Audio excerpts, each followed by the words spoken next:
Good. Okay, so recording has started. I'm just going to give it a few minutes so that the attendees populate. Welcome, everybody. Today's session is for Cstn and INSS students. I'm just going to give a few minutes for everybody to come in and populate.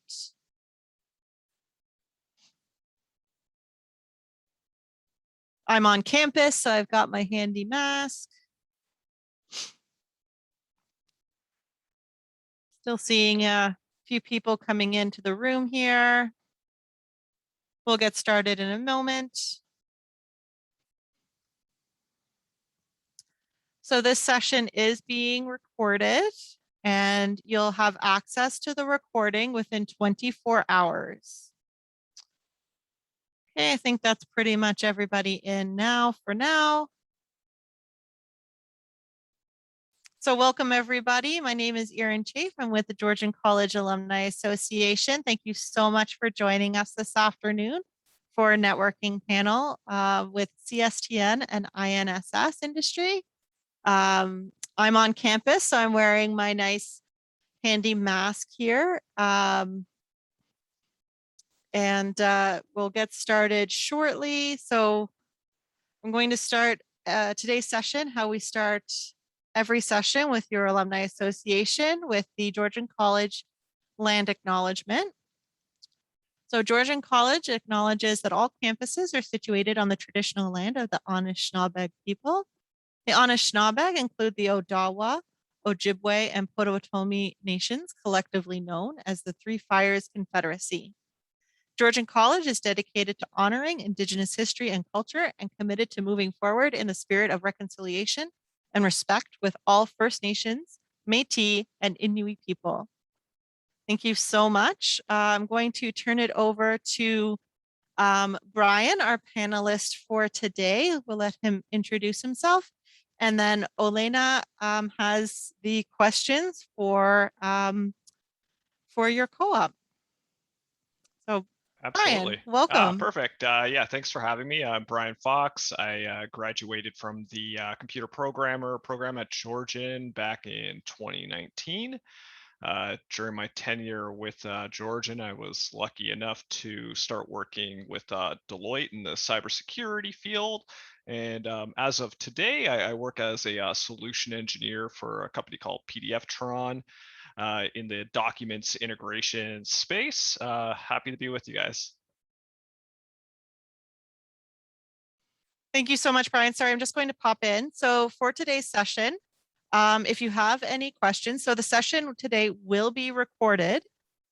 You'll get access to the recording in a link sent to you through Zoom within 24 hours, so by tomorrow. Once we get started with the questions, like I said, it's recorded. Sorry, I lost my train of thought. It is recorded, so if you have any questions or follow-up questions throughout today's session, please use the Q&A function. We'll be monitoring that. So I'm not going to be monitoring this chat. Use the Q&A function to ask any questions. Okay, thank you so much. Sorry about that. Hello, everybody. My name is Olena Konstantinovska. I'm the Employer Engagement Consultant with the Co-op and Career Success, and today I'm helping out with this session. So we have a series of questions here for programs, computer systems technician, networking, and also information systems security. We're going to be alternating questions from each program. So people in both programs are going to stay engaged and listening carefully. So the first question is from the Computer Systems Technician and Networking program.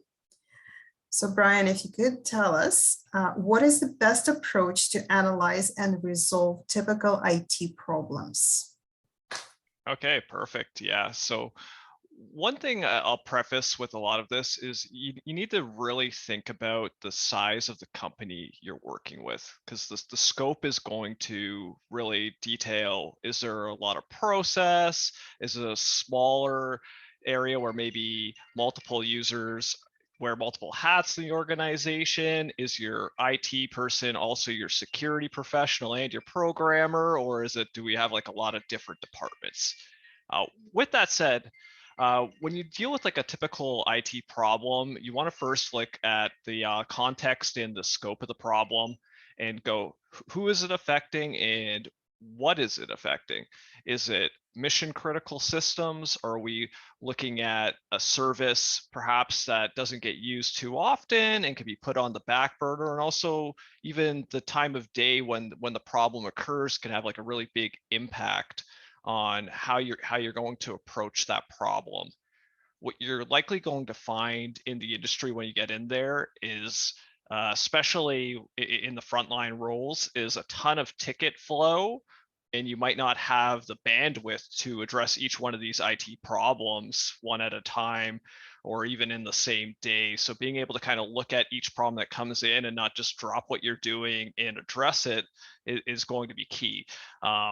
So take a look at your problem. What's it impacting? So suppose it's impacting day-to-day operations and it's of pretty high impact.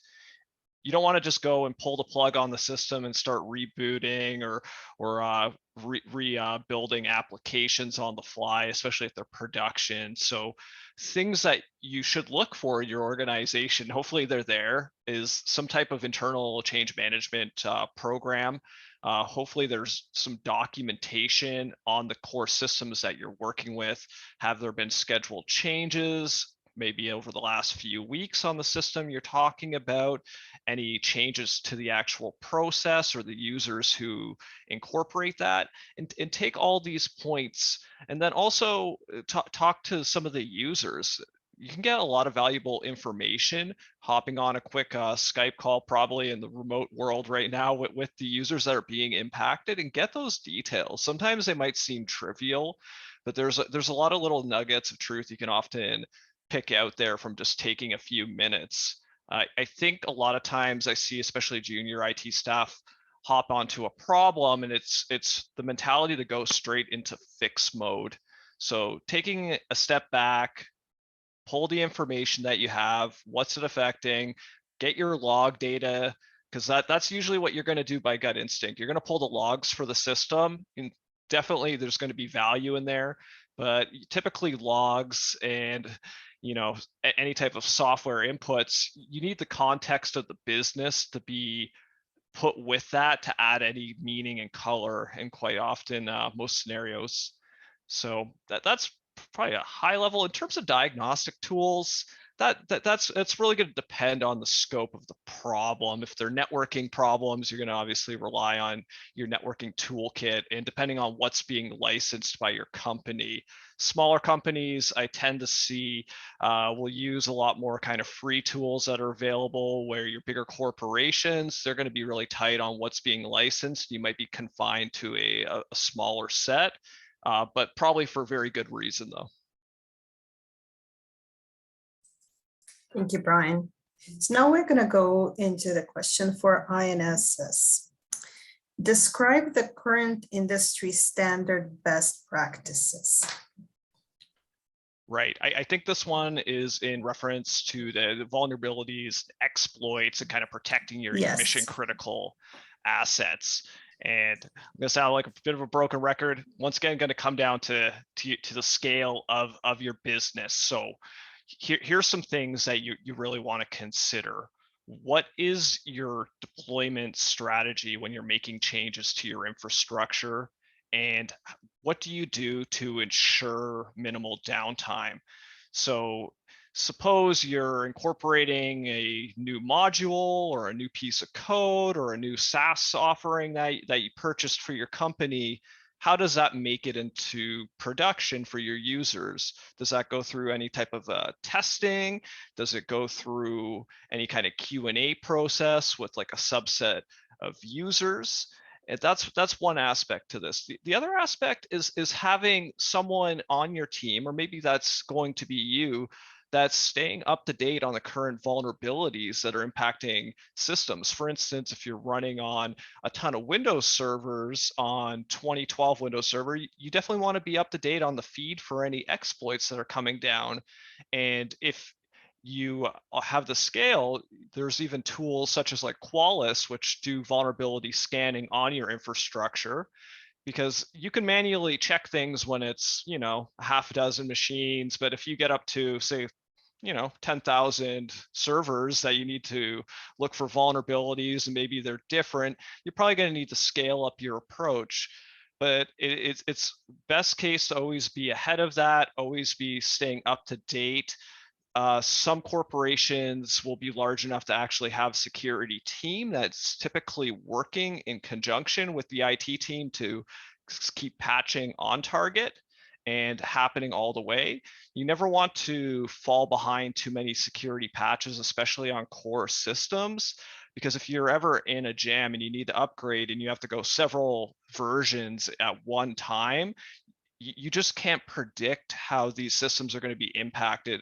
It's tough enough when you're doing one version upgrade on a core system. Suppose like most organizations will have like a ticketing system, and ticketing is often key for flow of information across your organization. If you break your ticketing system because you just press the update button without any testing, your boss is going to be pretty upset. But suppose you're 3 versions behind, you're really rolling the dice on the overall security of your users. And one last point, I guess, on this vulnerabilities and exploits is education of your staff and making sure they're up to date on what the common threats that your particular company could be facing.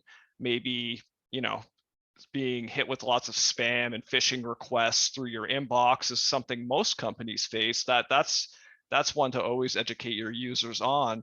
But if you're in a particular vertical like legal or maybe pharmaceuticals or whatnot, and there's risk of different types of files that could be incorporated into your ecosystem, you might need additional controls around that as well. So just really taking a stand back and looking at like what's important and almost putting a dollar sign next to, if this goes bad, what would this cost? It sounds like a kind of crazy thing to do, but often that's going to help you isolate, hey, these are the kind of crown jewel assets in an organization, and here's our secondary. Everything's important to a degree, but being able to kind of balance that out. Thank you. Now we're going to go back to the CSTN question. So this question is related to the learning outcome. Apply knowledge of security issues to the implementation of information technology solutions. And the question is, what are the most common security issues seen in the field? It would be cool if we could do like polls and chat and see like what people think before. But your common, most common issues are going to be your people. It's almost always your people first. And let's dig into that probably a little more. Your people are going to do things like store passwords on their local computer. They're going to use the same password on every service. They're going to do whatever you let them do. So getting a really strong user permission setup would be something I would be going to immediately. For instance, if you have like a core database that has your customer information, who can pull a query on that database? Who can see the records? And even more granular, it's like perhaps there's some credit card fields on those records. Do all users get access to that?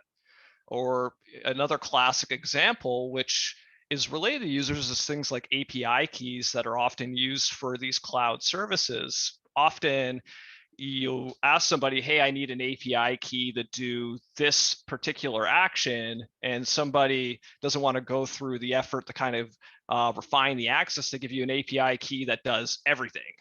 And perfect, problem solved. I can get back to work and get my thing working, whatever that might be. And if that key ever got compromised by a bad actor, now suddenly they have access not to only this service, but to every other service. So those are things you want to look for. closing off defaults on your services. I don't know how many times I've seen the default passwords to like Linux servers still left for root access. It's very often the easy to understand issues. We like to get focused on the technical side with the more fancy attacks and cross-site scripting and trying to find specialized ways to prevent our data from being compromised. But usually it pays just to go after these small things, because this is where you're going to get exposed. Thank you. We're going to go back to INSS questions. So this question is related to the learning outcome, demonstrate an understanding of data communications, hardware and software components, and in an advanced knowledge of popular networking products. The question is, describe 2 popular networking products and how they relate to information security. Absolutely. So networking products is pretty generic, but some tools that I've often seen used. Number one is being able to handle asset deployment and monitoring of large scale assets. Solarwinds is a very popular tool on the marketplace for helping handle that. Very powerful. Typically when you're starting with a tool, you're just going to do things like, I want a heartbeat on all my servers. I want to know if my CPU or memory is passing certain thresholds. And that's like a great starting point, but you can get way more sophisticated than that and inject programming scripts in to automatically do reboots, troubleshooting, and try to like handle a lot of those more basic type triage problems before you need to get like a technician involved. Often a lifesaver as your teams in your scope grows, as well as it helps with things like capacity management too. Running out of storage in production, it seems like something that shouldn't happen, but it happens all the time, especially if you're talking about tons of servers. And nothing's worse than having to migrate drives when they're loaded up with data, and it's mission critical data too. And your manager wants it done, and you got 5 terabytes of data to move, and you only got a few minutes to make it happen. And you have to tell them logistically it just can't happen. We have to go through these processes. You want to be proactive, and SolarWinds is a great tool for being proactive with understanding your infrastructure. I'm sure there's other tools that kind of follow a similar space, but that's one I'm most familiar with. Another popular networking product is going to be like SIM solutions that help you like aggregate your security logs in one place and allow you to kind of apply security rules against those logs. Because nothing's worse than looking in like a haystack of logs trying to pick out issues with no correlation. SIM solutions are typically pretty expensive to get into, so you might not see that until you're into like a mid to large size corporation.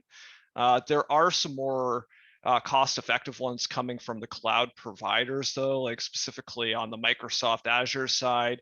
They do have like the Windows Defender and the other like data lake metrics that are built into the platform, so you can actually get into monitoring your infrastructure at a lower cost. And that's a great value proposition, especially for some of the smaller sized companies.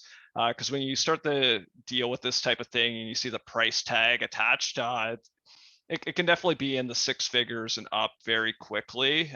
So security is expensive, but a cost of a breach is also usually probably 100x the time of what or cost, I should say, of what a security platform costs. So you got to weigh those things. Thank you. We're going to go back to Cstn question. So this question is related to the learning outcome. Follow, monitor, and document data storage procedures designed to ensure the integrity of the information. The question is, explain the importance of documenting and tools, techniques used to monitor proper data storage. Absolutely. So when we look at this situation, Number one, we need to ask like what is the current strategy, and is there one that's in place? If not, definitely kind of square one. Let's go there. So some things that immediately jump to my mind: do we have a backup database? Are they cloud distributed databases? Are databases replicating data on certain time thresholds? Do we have any redundancy in our system? And suppose we even have a portion of that or something. I've seen things as archaic as like raw dumps of database data onto other hard drives, which is brutal. Sorry, lost my train of thought there. But anyways, so once you are able to identify like the scope of your data needs and what's in place, you need to test that and actually simulate what a data issue looks like from all ends of the spectrum. So running some type of tabletop exercise where you're, say you knock out your main database, you want to make sure that it fails over. And also on the other side, when it comes back up, does it get back in sync as fast as you expect it is? Is there going to be any data loss between those 2 points of from when it went down to when it's back up? And actually writing this down into a document of steps so it can be reproduced by anyone. You should be able to document your data process and give it to even your most junior technician or somebody who's not even technical. And hopefully it's as simple that they can even follow the steps. Other issues with data is always access. The people that are building the data engineering pipeline or managing the data are rarely the people that actually need to consume the data. So having proper permissions there to actually ensure that, you know, myself, I'm working on the data, but I can't just go in and see all those credit card numbers or make a data leak. In testing that actually works too. You should be able to onboard a brand new user into your system, apply them to a certain role if they're frontline or they're an engineer, and you should be able to reliably see that those controls actually work. Sorry, I have a few notes down about this. And finally, having an alerting structure when any of these points I mentioned actually is not in compliance. With data, especially in certain verticals like finance and whatnot, there's very strong compliance laws with it. So not only do you have to prove to your team that these data controls work, you're gonna have to prove it the compliance too, especially if you have to get like SOC 2 certifications, or if you're dealing with like GDPR in like European countries. Those standards are there for a reason. And they don't just take it at face value, you're following them. They will send in auditors for the certifications. They'll pick data points at random, and you'll have to show that these controls actually work.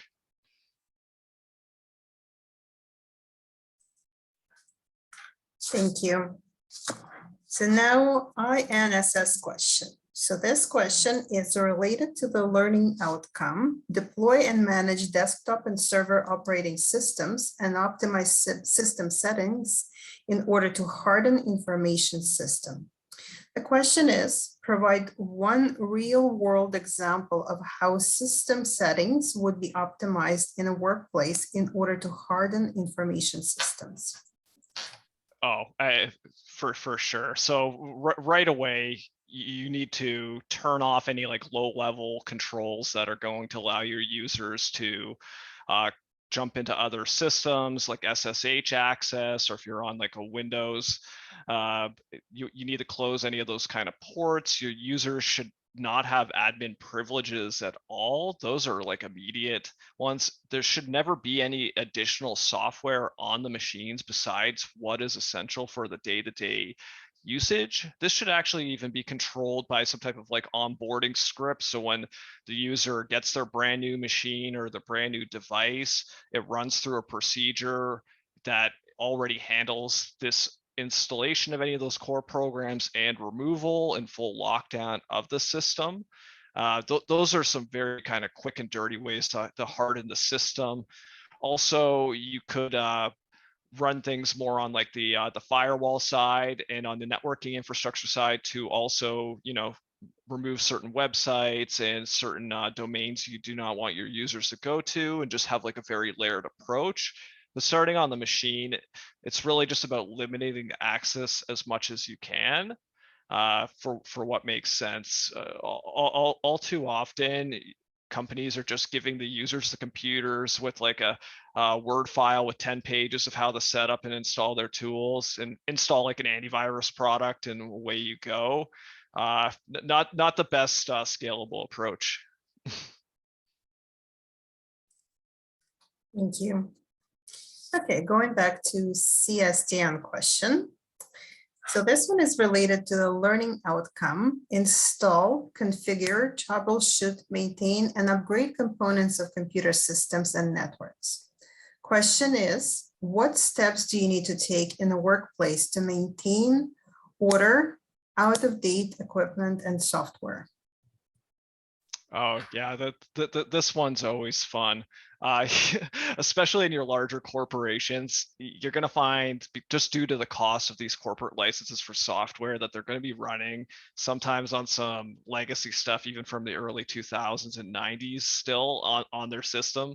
And if the software was sometimes built for like Windows XP or even older, and they're trying to keep this stuff moving and alive, it's not always possible. But so when you're looking at this, number one, you need to be able to identify the liabilities that you need to keep an eye on. For instance, you don't need to be watching your Microsoft Office for compatibility. You can be pretty confident that Microsoft's going to take care of that through your SaaS or whatnot. But if you have some specialty piece of software, or say, I'll use a security example here. There's a SIM solution called ArcSight that has changed vendors 3 or 4 times over the last like 15 to 20 years, and the support and changes to the system and documentation model has changed severely every time out.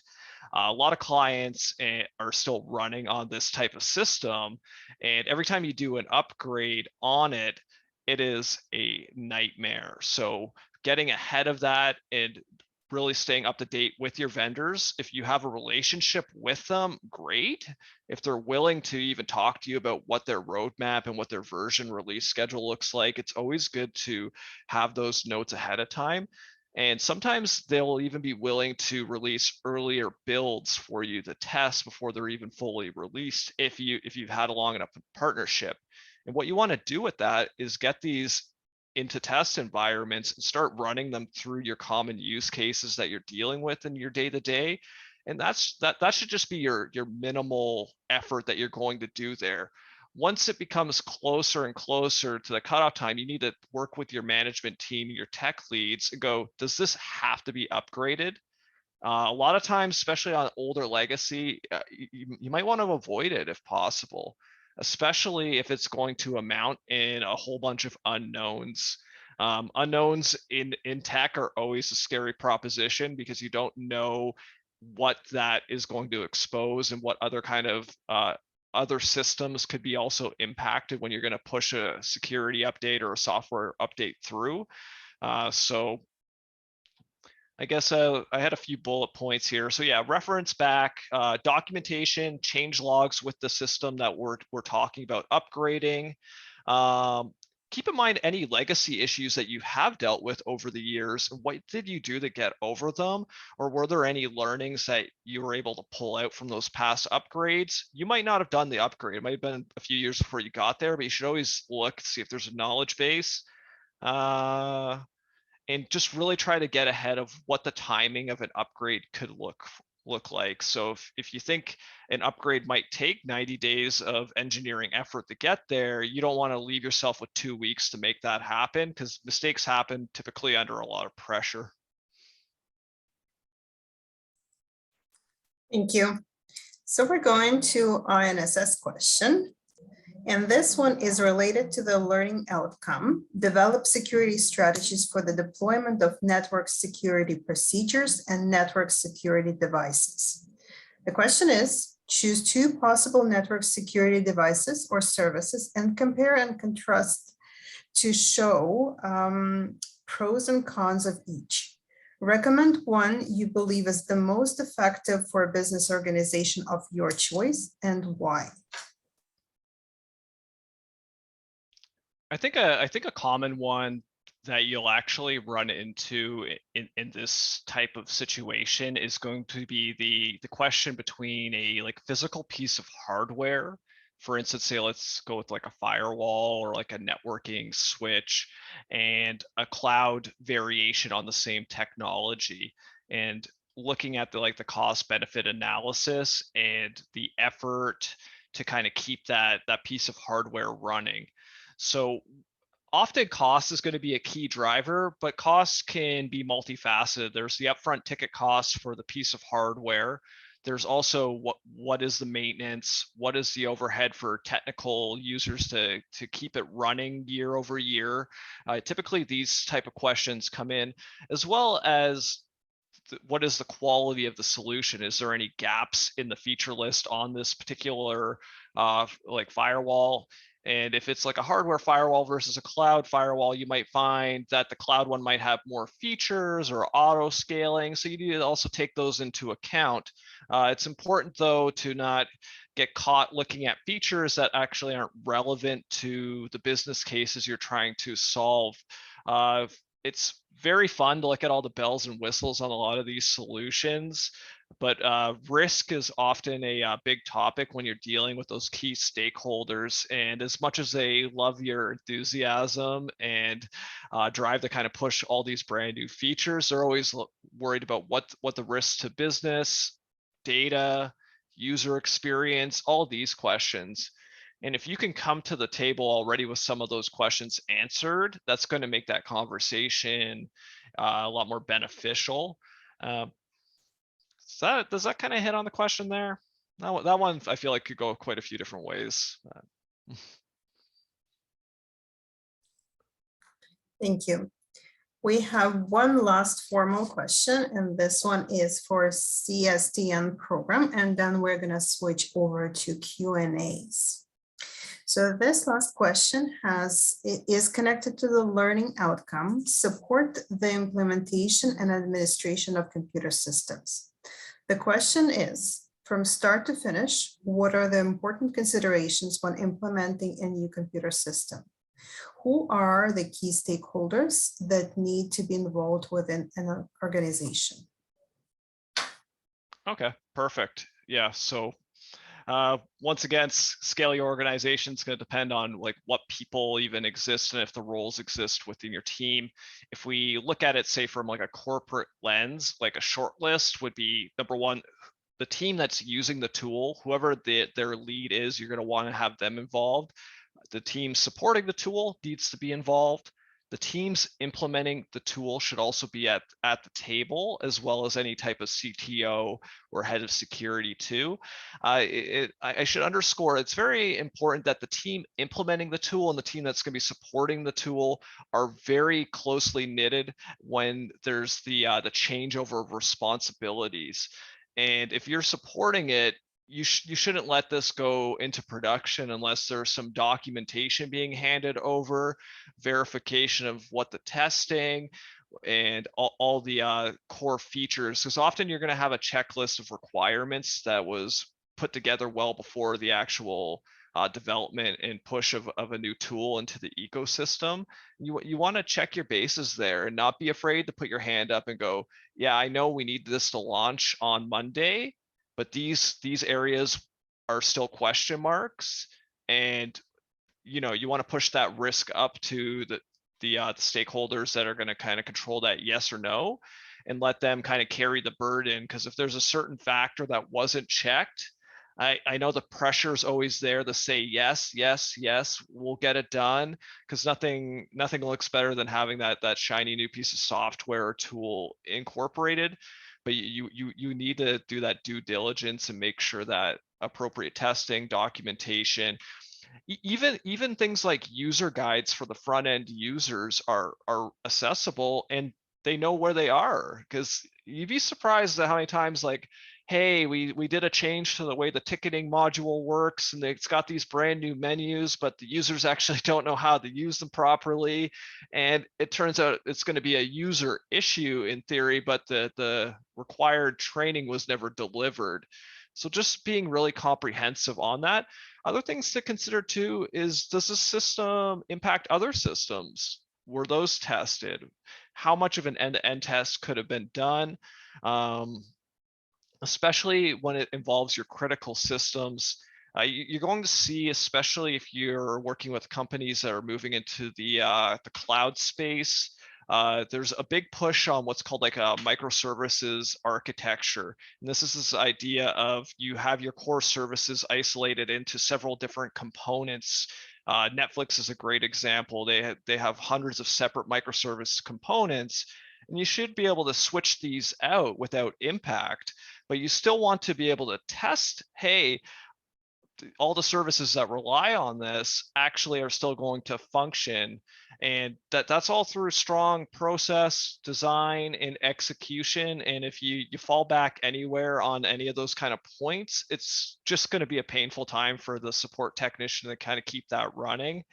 And a lot of times, it's going to make some long nights. Final thing you want to make sure that's well articulated is, what is the backout plan? Can we roll back the system changes? Can we deploy this to a smaller sample size of the users? If we can test this on 5% of the user base for the first week or two versus pulling the lifeline there and hoping it works for everybody.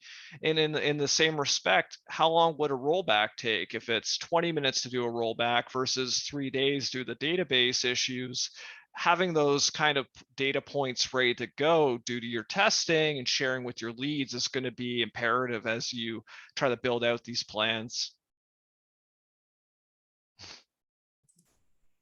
Thank you, thank you. So as I mentioned before, this concludes our formal questions, and we are going to switch over to Q&A. So over to you, Erin. Thank you so much, Elena. So we have a number of questions, Brian, in the Q&A. Please let me know if you feel like you've already covered these. The recording will be available so students can go back and listen to it. The first two questions are very similar, so I'm just going to ask them together. So what are some personal skills that we require so that we can secure a job and give it our best? And what kind of communication strategies do you use with your coworkers in order to clearly convey ideas and decisions? So talking about soft skills. Soft skills. Soft skills. Probably the most important skills. So being able to speak to your audience is something that is critical. And this actually reminds me, at Georgian, I took this class on technical communication as one of my communication credits, and I got a lot of value out of that, because understanding the audience that you're writing or speaking to is so critical, because nothing's worse than talking to some programmers, but you're talking in like really high level terms that don't have like a lot of depth to them. But at the same time, if you're talking to your CTO or your CEO or your executives and you're talking about bits and bytes or networking protocols or your load balancer, they might nod with you, or they might just like immediately get frustrated that everybody's time is very sensitive. So getting the message conveyed effectively the first time is going to make you the person they want to deal with, because this is a problem in the industry, absolutely. So being conscious before you hit that send button on the email, tools like even like Grammarly can be helpful for helping kind of revise emails and messages you're going to send, and just ask yourself, does the person receiving this question, what are the odds that they're going to understand the bulk of it and working from there? Did that cover, what was the other side of that question? There was like, part of it was about the soft skills and then the communication strategies. Yeah, so it's like communication strategies and personal skills, which I think like go hand in hand because communication is so important, right? Yeah, absolutely. So yeah, those communication skills, and then analytical skills, which is something that can be tough to measure, but you need to be able to synthesize data very quickly and really isolate, this is the important pieces I need to communicate to these stakeholders or these executives or these programmers or whoever they are. And too much information is also a problem. If you send an email that's 5 paragraphs long and the average person's going to look at it for 12 seconds, they're going to skim the first few points. You really want to keep things tight, concise, hit the key talking points, and keep moving. Awesome. Yes, very important. The next two questions, well, I mean, like we can kind of take it from the other side. So, Sure. what are some expectations that you as an employer would have for your employees in an IT environment? And then there's another question, how can we implement security knowledge in IT? And I think that would be kind of important regarding communication as like, how do you talk to employees about security knowledge? Okay. Does that make sense? Okay, let's so the first portion was rephrase that for me one more time. I know I caught the security knowledge and IT part. What was the first portion? What are some expectations that you as an employer would have of your employees in an IT environment? Okay. So if you were to Perfect, employ, yes. like if you were to be an employer, or if you Okay. are an employer. Okay, perfect. Yeah. So, and I've had the opportunity to interview lots and lots of engineers over the last few years. So this one's always a fun one. So the big thing is the ability to learn on the fly, and don't be afraid to step outside of your comfort zone. A lot of times it's like I take a program at Georgian in networking, but if I have to touch some code, I'm a network guy. Or I guess in my respect, I come from the coding world first. If I approached my employer and I was like, well, I don't deal with anything unless I'm typing C# code, and having that kind of mindset. And this is a funny example the way I phrased it, but this type of mentality is pretty common. People get really stuck on this is the vertical of the technical that I live in, and I don't step outside of that boundary.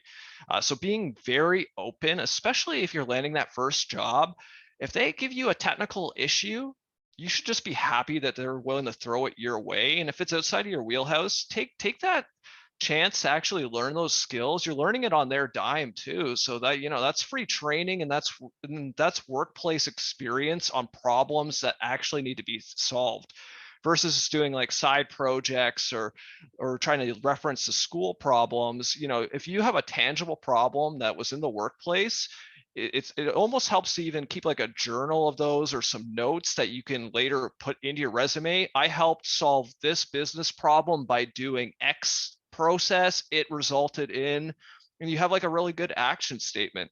So be proactive, step outside of your technical comfort zone. You got into this line of work because you enjoy learning, I hope, or it's going to be a rough road. But those are some key things. Other things that you should leave outside of the interview process or even working is any level of like cockiness or having like a lot of ego that you know a lot of things.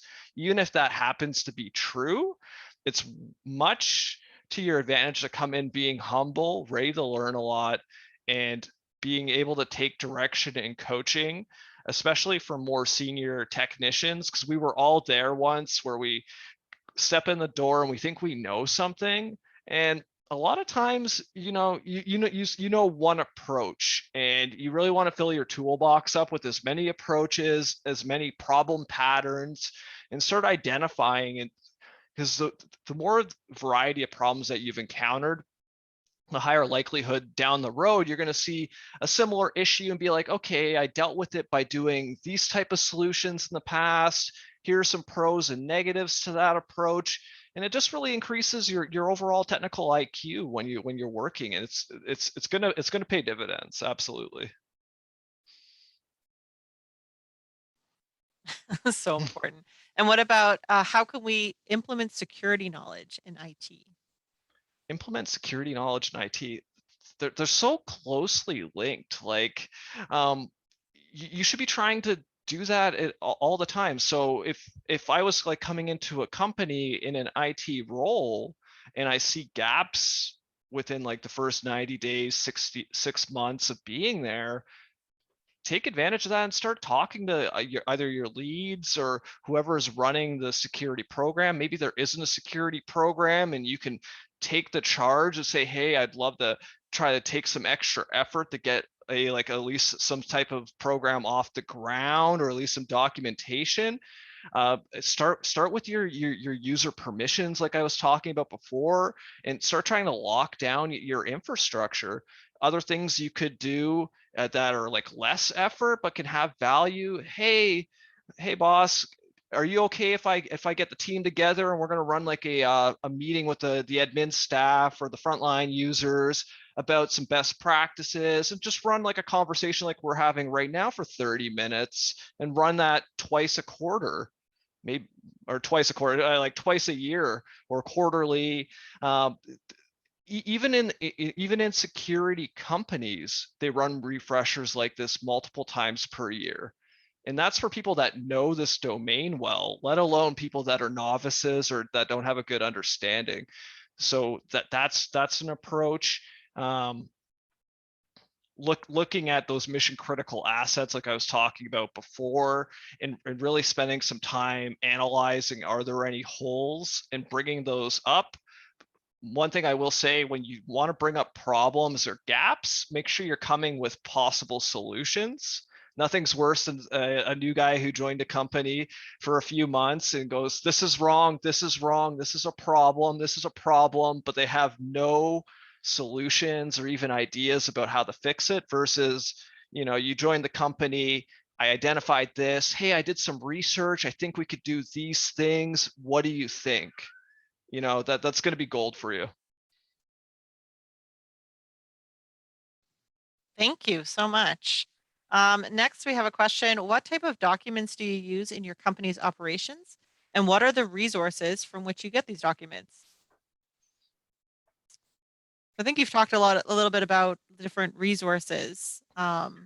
Document types. That's really going to range greatly. A lot of them are going to honestly be like Word templates. This is not exciting stuff. Sometimes like it's easy to like overthink what documentation looks like. Key things that you want to ensure on your documentation is typically, number one, is it an easily accessible spot to get it? Is it sitting on, for instance, like a Microsoft SharePoint, maybe a Atlassian Confluence server? It needs to have a spot where it lives, everyone knows about it. Number two, is there a structure to the way the document's placed? Does every user have access to every document? Is it hopefully in conjunction with your user profile permissions, so certain people can see certain sets of documents? Who's responsible for upkeep? On sensitive documents especially, you want to make sure that you have checkout times on the documents, last modified permissions, as well as alerting on core documents that have been changed, because you need to know that. And this is a hard balance to strike on the alerting front, because I know I've mentioned a few times, hey, you should have alerts on this. You can always run into an issue where you're getting overwhelmed in the amount of alert emails. So making sure that you're alerting on things that are of value and not just everything is kind of important. But change management logs, audit logs, onboarding of users, offboarding of users. Typically, if somebody's terminated from the organization, you want to have like a very strict protocol on how their phone gets cut off, how their computer is cut. How do you prevent any data leakage? How are you going to shut down their machine if they're remote, so they can't just copy and paste their hard drive over to another machine? You need to be thinking of all these things, and hopefully, depending on the scale, you can utilize some software solutions to help kind of close the gap on that versus being a manual process. And like typically in like financial type situations, like an offboarded user needs to be completely cut off from all services under 48 hours. And some companies, it's even faster, like 12-hour cutoff from their 5 p.m. Shut off, like their email and everything. And if it's not in compliance, you need to have some type of coaching / follow-up procedure that's going to fix that. or you're just going to get in a lot of trouble with any of your auditors. It's not fun. Wow, I never thought about half of that stuff. Yeah, every security company is pretty scared when the auditors come in. You know, you're talking to all your staff, you're like, okay, you remember the things we talked about, right? Because quite often they'll actually grab people at random too and quiz them on like best practices, desk hygiene, you know, confidential data is not just being left out in the open. So making sure like your day-to-day users are compliant on those type of things too. It's very extensive. Wow. And actually that goes into our next question. What are some security measures that we can use for maintaining data or any information if we're working on a computer that sometimes we need to share with someone? Need to share with someone. Okay, well that's not that right away. That's not a best practice if you're sharing computers. If I was in that type of situation, I would probably try to make sure that the data actually doesn't live on the machine and is sitting on like a database service or some type of connection point where if I'm in the wrong user profile on the machine, I can't even access it. Secondly, maybe implementing some type of two-factor authentication. So it's like, not only do I need to be logged in, and when I want to pull on the certain data, I gotta take a text from the phone to get in if it's critical data.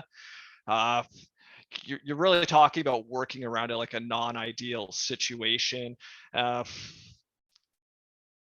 Make sure your password rotation strategy is strongly enforced, and ideally in your software solutions that you're using, make it mandatory that the passwords need to be 10 plus characters, special characters, and have to be rotated very frequently. You're really just talking about mitigation at this point, because that probably wouldn't fly in a lot of companies, to be honest. Yeah, that's definitely not an ideal situation, but I mean, something that people may have gone through during, the pandemic when we've had to rush towards a Right. remote office. Yeah, or if we even think about like the Georgian computer labs or in some of those rooms, right? Those computers are almost like thin clients in the sense that the data is not really on them. It's reaching out to a server object to pull your profile. So you'd want to try to emulate that the best you can. And then that's a common strategy when you're going to be sharing the machines, and obviously why Georgian chose that approach too. That's true. Yeah, that's fair. So then our next question is, what do you do to ensure proper safety and procurement of your client and company's confidential information? Feel like that's probably touching on a lot of the points, especially on the data controls and access. I'd refer back to that part quite frequently. If we're talking about like physical documents, number one, you should be trying to minimize the amount of physical documents moving around at this day and age. If they, for some reason, have to be either printed or moved around by, I guess, more traditional means, USB keys or whatnot, at least make sure it's like an encrypted USB key. Quite often, you're going to see an industry when you're sharing files, especially across organizations, that they use typically like an encrypted data store where it's like, hey, I send you a link to the file and I'm going to send you that encryption password on a separate different channel. Maybe I sent the file links via email, but then I'm going to follow up on your cell phone with the password to unlock that. And I'm also going to make sure that that password's only good for 1 week or whatever the minimum amount of time that person should have access to the document. And then going even like a step forward there, trying to prevent, hey, maybe this document should be view only and not download, non-editable. You need to look at the scope of what you're dealing with there, but those are some kind of quick things that you can incorporate. Nice. That's a lot, actually. Yeah. Things. Yeah. So next question. How how does, I guess, your company, okay, hold on, sorry. How are you and your company managing to cope with growing technology? What are your preparations for a sudden technical issue of your systems? That's an interesting question. So almost every company that I've dealt with, especially during like COVID times, has been doing some type of migration to support their large amount of probably new remote workers, depending on like the capacity. I'm sure at Georgian, you guys have experienced that too over the last 2 years too. So things you need to look at is ensuring that you have redundancy in the staff that need to support the solution. Nothing's worse than bringing in a whole bunch of different components and only 1 to 2 people know each one with a level of depth necessary to actually support it. Often you want to actually try to eliminate as many tools and consolidate as much as you can. Don't try to have a vendor for every type of project or plugin there, because it really just gets off the rails fast. I need 5 people for this one. I need 4 people for this one. And right now in the tech space, there is a huge labor shortage in most of the domains. So it's very hard to get developers or technical support staff to support, especially if it's a very nuanced program. So you need to be very careful there. Usually management's going to have to deal with that burden, and that can be a kind of key defining point for yourself when you get in the industry too, is learn some tool very well. And if you have like a very in-depth knowledge of it, that might really turn into a lot of salary for you, because the market demand for the certain service is there, but the people are not, and could really push up your value coming out of school if you're going into one of those key areas. Obviously, cybersecurity is a big one, cloud infrastructure, IT, anything in those domains. The amount of jobs versus the amount of qualified applicants, it's very disproportionate right now. And it's very scary for a lot of these companies, knowing that they're running razor thin on many of their platforms. So take that as like an edge for yourself too. If you want to learn something, just make sure you're learning something that's widely used and not too niche, or you could be burning time and then the technology changes. And while not all knowledge is wasted, it doesn't read as well. Hey, I got 5 years on this tool nobody cares about anymore. That's really good advice, seeing as how we've got like 20 something students who are all going to need to know about this stuff pretty soon. And that actually, we've gotten a number of questions from that about different things, which we'll touch on. But our next question is, what are some data storage procedures to ensure the integrity of information? Data storage procedures. Really, it should be all around automation and getting people's hands off the process is going to be your key thing there. There's a lot of companies still using like even Excel as like a database store for their company data, and seeing like manual copy and merges of data. As scary as that sounds on the smaller scale companies. So you really need to look at what are the current systems, and what can you do to improve that. So if we're looking at Excel company, it's like, okay, the next logical steps that you just get these guys on a database.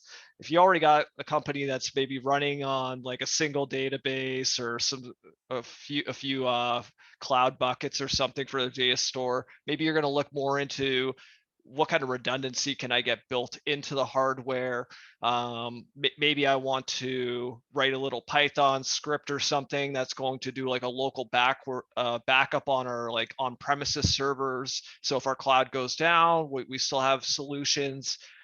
Suppose you're in a more mature situation where you have failover servers and you have multiple cloud instances. Maybe you're going to look at hey, how can I improve the overall length that systems are down? You have to like really take a step back and look at what point in the journey, their technical journey they are. And that's really going to help guide you towards what should be fixed first. Because you know, you want to walk in, you want to fix everything immediately and get them on the newest standard, but business doesn't work that way. Things are very slow moving a lot of times and very careful and calculated. So just really trying to look at what that next tangible step is and being able to explain the value propositions about why they should do this. And this kind of goes back to kind of logging and documentation a little bit. Do we have logs on how many like times our like tickets need to be like answered per week? Maybe we could make a projection on how much we're spending on supporting this Excel database versus like what a new one would cost to support just in technical fees. If you know, if all your engineers are 90,000 a year, and you know, it's going to require 50 hours, 60 hours a week of maintenance to keep it up and running, you know, you can get some real numbers real quickly to share with your management teams. And that can often help drive the discussion. But if you come in, hey, I want to do this because it's better, but you can't really speak the business story to it, it's going to be a tougher sell. That's great. And so true, talking about like ROIs and communication skills. It comes back to all those important soft skills that you need to have in your back pocket for when you're speaking to management and maybe some non-technical stakeholders for sure. So the next question is, what are current issues or trends in the CSTN field that students should know about? Okay. Touched on this like a little bit. So big move to the cloud, and you should really try to dive in depending on where you're feeling like your initial specialization is, because coming out of school, you're probably gonna have one area that you feel comfortable, and you should try to dial in on what are the challenges in this domain. For instance, if it's all about, I really enjoy setting up networks and setting up firewalls and layered security. How is that done in cloud? Research like what problems people are facing trying to make those moves. If you're more interested, say, in the data side or the database side, are there known problems? Hit the forums on your providers and take a look. You can really often see whether it's through GitHub issues or support forums, what kind of problems the users are facing, and step back and start to kind of collect some data points there and be able to kind of walk through it. Another thing that you want to do is you want to try to solve these problems in your own environments at home. So go on AWS, Azure, one of these platforms, start up a free account and go, okay, I got this hardware computer in my room. I'm going to migrate a database from this to the cloud, and actually go through the process end to end. And keep note, this was painful, this was easy, and get really fluent with doing these things, because one of the hardest jumps when you're moving from like your college education into the real world is just the application of the skills to the business use case, and being able to kind of see between the lines, because in your program they can't cover every permutation and way you're going to see a problem. So you need to step back, look, okay, I learned about these type of things, fall back on your troubleshooting skills you've already developed, and try to compensate. Okay, well, these are the gray areas I'm not feeling good about. And if it's making you uncomfortable, that's probably the spot where you need to be putting the focus. If you're scared about this one part of your process or your pipeline you're building, that's probably the spot where you need to be putting more time. You know, if you can already write the build scripts in a few minutes, you know, you don't need to prove it again. You know, focus on some tangibles, but practice all the time. I think that's solid advice for any industry is, you know, practice it and keep your skills upgraded. Oh, we just got another question in there. What are some diagnostic tools we can consider essential for troubleshooting? Honestly, really depends on what you're troubleshooting. For me, I live on my Google Chrome tabs section, and I got tabs for software, networking, OCI layer, network tools, software tools, Azure tools, tools for everything. The key thing is you need to structure it so when you need it, you can find it, and just start keeping a list of them. I wish I could say, hey, here's the 20 best tools, just go and download them and learn to use them.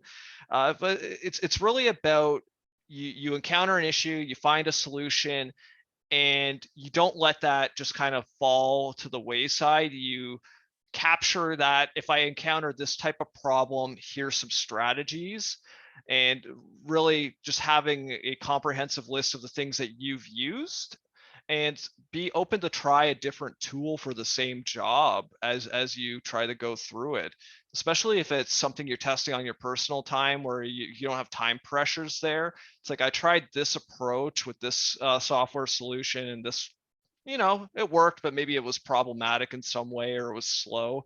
Try another tool so you can contrast it and kind of see. I guess the most essential skills are really just going to be the low level skills. If I throw you on a Linux terminal, do you know how to use all the default vanilla Linux commands to actually troubleshoot the processes, see the way ports are opened, configure the firewall without any of the fancy stuff on top? If your fundamentals are solid, that's the biggest thing you can reinforce, because sometimes the tools need to be you have to perform like troubleshooting on these tools, and if you don't have an understanding of like the underlying mechanics, it can be pretty tough to resolve the problem without just kind of like throwing throwing stuff at the wall and hoping it sticks, essentially. For sure. And we got some soft skills questions coming in again, and I know, I love those. So what are some methods to maintain good relationships with clients, apart from good communication and being positive, which are pretty important skills, I might point out, if you don't know how to solve their technical issue? Okay. So hopefully you can get introduced to your client before there's a technical issue and start laying some groundwork immediately. Nice introduction. If you can have a 5-minute Skype call or Teams call with like the key stakeholders you would be dealing with, so they have a face, they know your voice, those kind of things can go a long way for when if hopefully you don't, but down the road, if you're in a critical situation with them, they know you're a person. That goes a long way versus just an email chain. And proactively letting the client know, hey, this is the normal channel for problems, but if you need to reach out for something real mission critical, here's my personal email, or here's my phone number. Obviously you need to look at how many clients you need to deal with. Maybe that's not a scalable approach, so you need to be very careful with that. But if, say, it's one of those very important clients, or it's your first one, really just getting ahead of it. Number two, proactively checking up on them without an issue. 3 months down the road, hey, how's business going? Are your systems going up to date? Did you get the newest patch on X system or whatever? Something relevant to the domain that you're working in, and seeing if they're on track, because it's much easier to have a technical session with a client to fix something that's not already broken when you have as much time, well, relatively as much time as you kind of need to go through it, versus like the whole house being on fire, and now it's like their boss is on them, your boss is on you, and now you're under the gun to kind of make it happen. That's when tensions kind of fly sometimes in those. So just laying that groundwork can be really important. And then when you're actually like dealing with a client in, say, in your really Sev 1 scenario, and you're trying to walk through it and you don't know the problem, it's always good to kind of keep the questions rolling, is you probably don't have all the information. If you can't solve the issue, it's easy to go, oh, I'm just not smart enough, or I don't have the technical knowledge to solve this one. I better, wait for somebody else to get involved, or the next guy on shifts in 8 hours, I'll follow up with him. But maybe you just didn't do your due diligence trying to ask some open-ended We like to refer to it as asking like discovery questions, because it's very easy to fix symptoms versus problems. And you don't want to be so confident or so scared to think that, hey, I know what the problem is, I'm hopping in there and I'm fixing it, and you make things worse or you take longer, and this happens. So, take note of what they say the problem is and start thinking, do I know what the infrastructure that they have is? If not, why don't I ask? Hey, no problem. Yeah, it's installed on this system. What other systems does this connect to? What feeds this flow? Like, start painting the picture. And what a good test that you can do for yourself is at some point, maybe after the call, ask yourself, can I articulate to someone else on my team or to my mom or whatever what the problem is end to end? And if you can't, what are the parts where, once again, you can explain it? And those are the gaps. Why didn't you probe about this area? Because it was out of it's not my job, or out of your wheelhouse, whatever the scenario is. But like, effective questions are going to be your key when you're going through troubleshooting. Number two is don't assume the knowledge of the person you're dealing with either. They might not know, hey, you need to go through this protocol, or it should be defaulted to this port, or whatever the case may be. You shouldn't make any assumptions about somebody's technical knowledge just because they have the label engineer next to their name, or technician, or CTO. You shouldn't make assumptions there. Yeah, you can hope that they have some knowledge, but a lot of times I like to feel out the people I'm speaking with, and I start having real general conversation about the topic. And through that, you're going to pick up cues. Are they using technical terms? Are they using them correctly? Or are they just throwing them out at you? Everybody wants to say like blockchain or machine learning when they're talking to you about a problem, but do they actually know like the nuances about it to a point where you can actually say, okay, this guy knows about these things, and we can kind of work through the problem. That's true. And I mean, communication, right? That's communication. Yeah. And so communication, positivity, positive attitude, and proactive, being proactive as well. So our last question has to do with teamwork, which is amazing. So it says how we contribute ourselves better in a team while achieving a common goal. But maybe you can just talk about working in a team environment. It's tough. No, frankly, it's tough. It's tough, especially in technical roles. So you should kind of come into this with kind of both eyes open. The average engineer, IT professional is likely an introvert. A lot of the times going to be very introverted. Where they fall in that introversion scale, that may vary greatly, but often might not be the chattiest folks. So kind of coming into that knowing that, hey, they're probably not going to reach out to me if I need them, and I might be hesitant to reach out because everybody wants to kind of solve problems themselves, is the first thing you probably are going to realize. And then somebody needs to take the plunge and be the person who reaches out, and that doesn't make you weak or look like bad in any eyes, but because somebody needs to make the engagement. And having sessions with your teammates, in programming, we like to do what's called like pair programming, where you take like an hour or two working with somebody on the same code, back and forth, sharing ideas. And we've done approaches like this also with clients when you're working through troubleshooting sessions. It's like, we both don't know what the issue is. Let's talk about, what do you think? What do I think? And number one, we're building some rapport between each other, but we're also sharing knowledge, and we're building communication. So next time there is an issue, this person's probably way more likely to even reach out to me proactively. And that's going to like help develop a culture of open communication without reprimanding people for mistakes. I think is another key thing too. Like, if the culture is something where, hey, this person asks for help and it's looked down on, yeah, people aren't going to want to do that.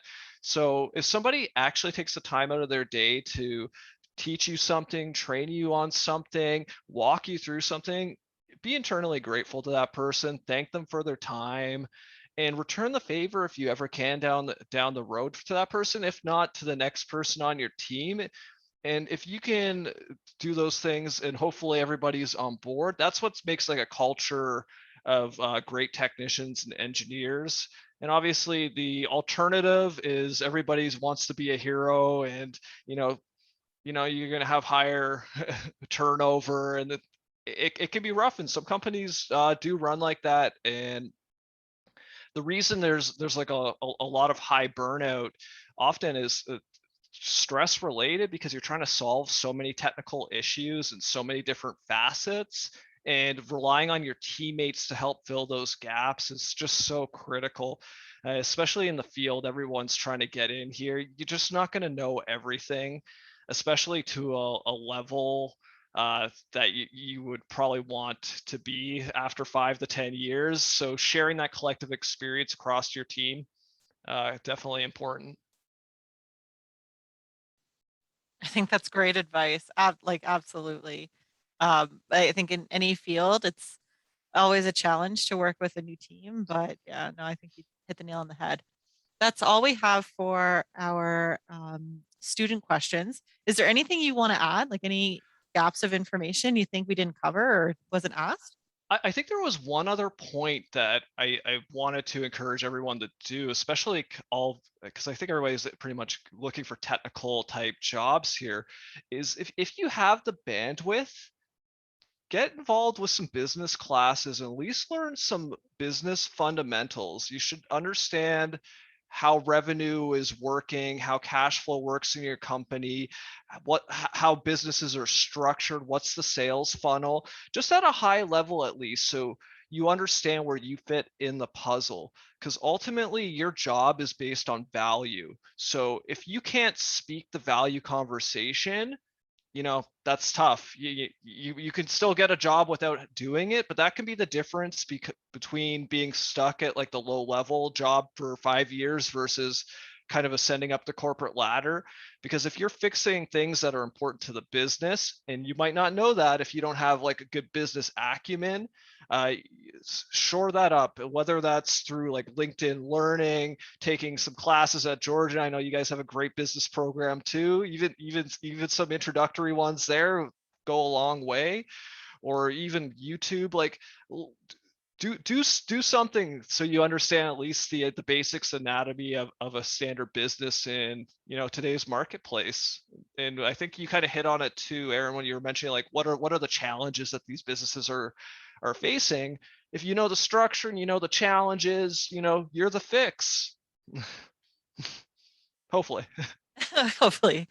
You're right, though. It's almost like learning a different language to speak to somebody not in a technical field. Absolutely. Yeah, which like fair. And there are a lot of really great programs at Georgian if you have it, or LinkedIn Learning students have access to.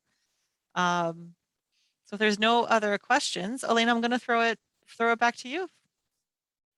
Thank you, Erin. Thank you. Thank you, Bryan, so much for sharing valuable information with our students. And thank you, Erin, for organizing and facilitating this session. And I guess that concludes our today's session.